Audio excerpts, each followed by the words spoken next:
We're here because free speech is under attack. We're here because people are being convinced that socialism works. We're here because people are being judged guilty until proven innocent. We are fighting back with facts. This is not a safe zone, so buckle up, Buttercup. This is the raw, naked truth.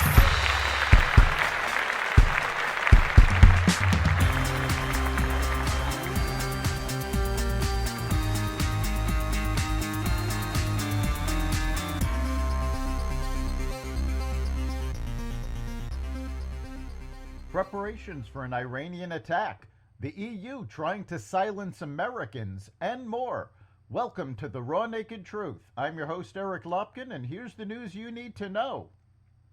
Defense Secretary Lloyd Austin ordered the USS Abraham Lincoln and its carrier strike group to speed up its transit to the Middle East as the United States prepares for a possible retaliatory strike by Iran against Israel following an assassination inside Tehran. The Department of Defense announced the deployments on Sunday, August 11th, following a talk with his Israeli counterpart, Yoav Gallant. He also ordered the Ohio-class guided missile submarine USS Georgia to the U.S. Central Command area of operations. The carrier strike group was already set to head to the Middle East, but Austin ordered it to accelerate its transit to the Central Command area of responsibility. Meanwhile, Israel put its military on high alert Monday, with an Iranian attack expected any day. "We are in the days of vigilance and readiness," said Gallant. The battalion commander of Minnesota Governor Tim Walz's former Minnesota Army National Guard unit issued a scathing message to Vice President Kamala Harris's running mate amid mounting stolen valor accusations, according to media reports. "I do not regret that Tim Walz retired early from the Minnesota National Guard, did not complete the Sergeant's Major Academy, broke his enlistment contract, or did not successfully complete any assignment as a Sergeant Major. Unwittingly, he got out of the way for better leadership," John Kolb wrote on Facebook, according to the Daily Mail. Kolb served as a lieutenant colonel of the 1st Battalion, 125th Field Artillery, from 2005 to 2007, the Minnesota National Guard shows on its website. Waltz served in the same battalion until 2005, when he retired ahead of the battalion deploying to Iraq that same year. The European Commission on Monday warned X-Corp owner Elon Musk and CEO Linda Yaccarino that the company may face penalties and restrictions in Europe if it doesn't address what is said on its social media platform. "I am writing to you in the context of recent events in the United Kingdom and in relation to the planned broadcast on your platform X of a live conversation between a U.S. presidential candidate and yourself, which will also be accessible to users in the EU," Thierry Breton, European Commissioner for the Internal Market, wrote in a letter that was posted Monday on X. Following receipt of that letter, Yaccarino called it an unprecedented attempt to stretch a law intended to apply in Europe to political activities in the U.S. It also patronizes European citizens, suggesting they are incapable of listening to a conversation and drawing their own conclusions, Yaccarino wrote on X.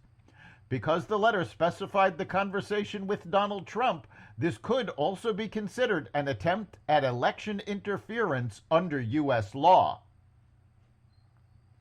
A California sheriff was less than pleased to find out he was featured in a new political ad for Kamala Harris, in which she touts border security, which he says distorts the record.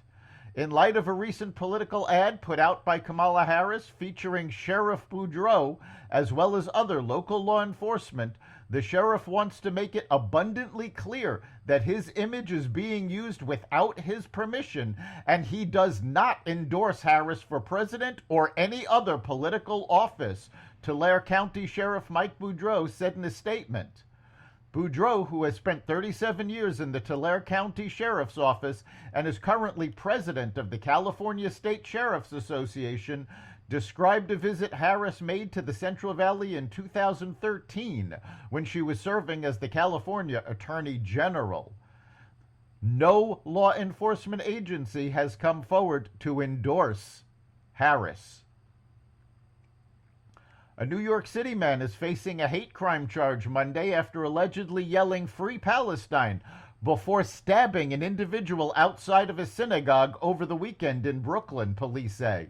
The New York City Police Department told Fox News Digital that the incident involving 22-year-old suspect Vincent Sumter happened around 2 a.m. early Saturday near the Chabad Lubavitch Movement's world headquarters in Brooklyn's Crown Heights neighborhood.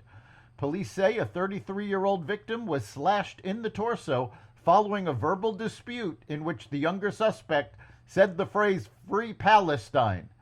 The victim was taken to a local hospital in stable condition, while Sumter was arrested and charged with assault as a hate crime and assault causing serious physical injury. Yaakov Berman, a rabbi and spokesman for the Chabad Lubavitches, confirmed that the victim was Jewish. That's the Raw Naked Truth. You can catch every episode of The Raw Naked Truth at xvadio.com, the Apple Podcasts app, Google Podcasts, Spotify, iHeartRadio, Audible, Amazon Music, and other platforms that respect freedom of speech. We'll see you next time.